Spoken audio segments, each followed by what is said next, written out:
Breaking পুনৰ সুৎখোৰৰ বাবে ৰাজ্যত সংঘটিত হৈছে অতি কৰুণ ঘটনা এইবাৰ প্ৰধান শিক্ষকৰ সৈতে অতি ভয়ংকৰ ঘটনা সংঘটিত হৈছে সুৎখোৰৰ অতপালিৰ বাবে প্ৰধান শিক্ষকৰ মৃতদেহ উদ্ধাৰ কৰা হৈছে বিদ্যালয়ৰ চৌহদৰ ভিতৰতে প্ৰধান শিক্ষকগৰাকীৰ মৃতদেহ উদ্ধাৰ কৰা হৈছে ঘটনা সন্দৰ্ভত আৰক্ষীয়ে ইতিমধ্যে আৰম্ভ কৰিছে তদন্ত এই মুহূৰ্তত লৈ অহাৰ চেষ্টা কৰিছো ষ্টাৰ জিমেট ট্ৰাইমেট বিগ ব্ৰেকিং পুনৰ সুৎখোৰৰ বাবে ৰাজ্যত সংঘটিত হৈছে অতি কৰুণ ঘটনা এইবাৰ প্ৰধান শিক্ষকৰ সৈতে অতি কৰুণ ঘটনা সংঘটিত হৈছে অভিযোগ উত্থাপন কৰা হৈছে এজন সুৎখোৰক যে সুৎখোৰৰ অতপালিৰ বাবে এই ঘটনা সংঘটিত হৈছে বিদ্যালয়ৰ চৌহদৰ ভিতৰতে প্ৰধান শিক্ষক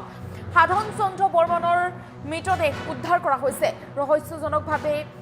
ৰহস্যজনক অৱস্থাত উদ্ধাৰ কৰা হৈছে বিদ্যালয়ৰ প্ৰধান শিক্ষকৰ মৃতদেহ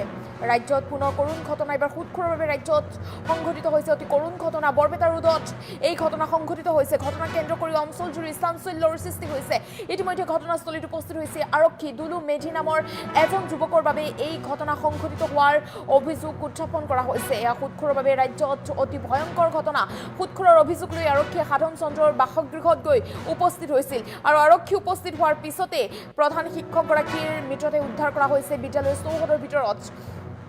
আৰু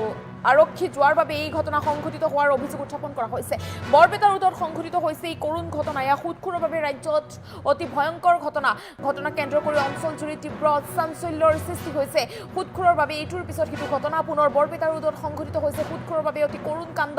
এবাৰ প্ৰধান শিক্ষকৰ লগত অতি ভয়ংকৰ ঘটনা সংঘটিত হৈছে প্ৰধান শিক্ষকৰ মৃতদেহ উদ্ধাৰ কৰা হৈছে বিদ্যালয়ৰ চৌহদৰ ভিতৰত এইগৰাকী সুৎখোৰৰ বাবে এনে কাণ্ড সংঘটিত হ'বলৈ পালে ইতিমধ্যে ঘটনা সন্দৰ্ভত আৰক্ষী আৰম্ভ কৰিছে তদন্ত বিদ্যালয়ৰ ভিতৰতে প্ৰধান শিক্ষক সাধন চন্দ্ৰ বৰ্মনৰ সৈতে অতি কৰুণ ঘটনা সংঘটিত হৈছে ৰহস্যজনক অৱস্থাত উদ্ধাৰ কৰা হৈছে বিদ্যালয়ৰ প্ৰধান শিক্ষকগৰাকীক এয়া স্কুলৰ ভিতৰতে এখন বিদ্যালয়তে কৰ্মৰত আছিল সাধন চন্দ্ৰ বৰ্মন আৰু এই বিদ্যালয়খনৰ ভিতৰতে সাধন চন্দ্ৰ বৰ্মনৰ মৃতদেহ উদ্ধাৰ কৰা হৈছে সুৎ লৈছিল এগৰাকী ব্যক্তিৰ পৰা আৰু সুৎখোৰৰ মৈমতালি দিনক দিনে বৃদ্ধি পাইছিল আৰু অৱশেষত এই ভয়ংকৰ অৱস্থাত উদ্ধাৰ কৰা হৈছে প্ৰধান শিক্ষক সাধন চন্দ্ৰ বৰ্মনক বিদ্যালয়খনতে সাধন চন্দ্ৰ বৰ্মনে এনে ঘটনা সংঘটিত কৰিছে ৰহস্যজনক অৱস্থাত উদ্ধাৰ কৰা হৈছে বিদ্যালয়ৰ প্ৰধান শিক্ষকগৰাকীক মন্তব্য আছে মন্তব্য আগবঢ়াইছোঁ মোৰ দেউতা হয় আৰু ৰাতিপুৱা মই চাওঁ এনেকুৱা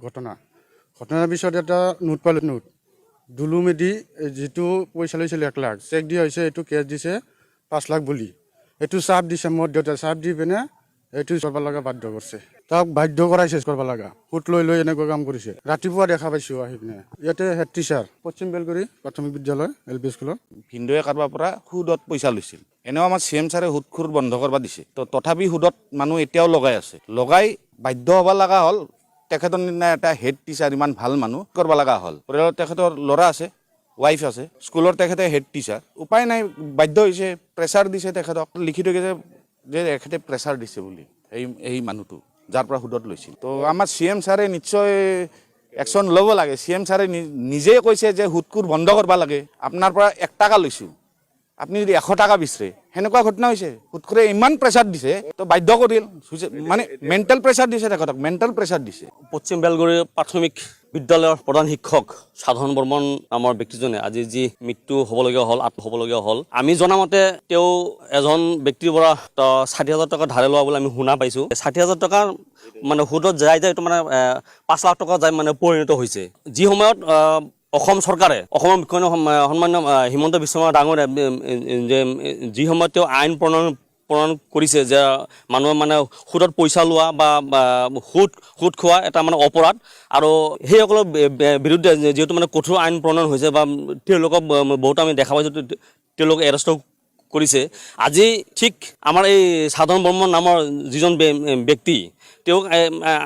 আচলতে এইটো এটা মানসিক মানে প্ৰেছাৰ দি তেওঁক মানে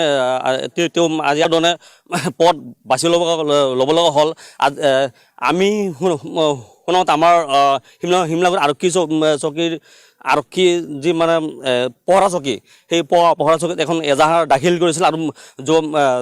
যোৱাকালি আৰক্ষী পহৰা চকীৰ পৰা যিহেতু মানে পুলিচ প্ৰশাসন আহিছিলে তেওঁক তেওঁ হয়তো মানে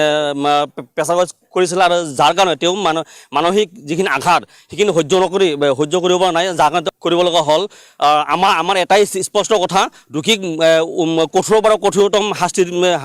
দিব লাগে, উচিত তদন্ত কৰি কঠোৰৰ পৰা কঠোৰ শাস্তি দিয়াৰ কাৰণে আমি দাবী জনাইছোঁ। অন্যথা আমি আক্ৰান্তৰ পৰা আমি ইয়াৰ মানে বিহিত ব্যৱস্থা ল'বলৈ বাধ্য হ'ম। পশ্চিম বেলগুৰিৰ প্ৰাথমিক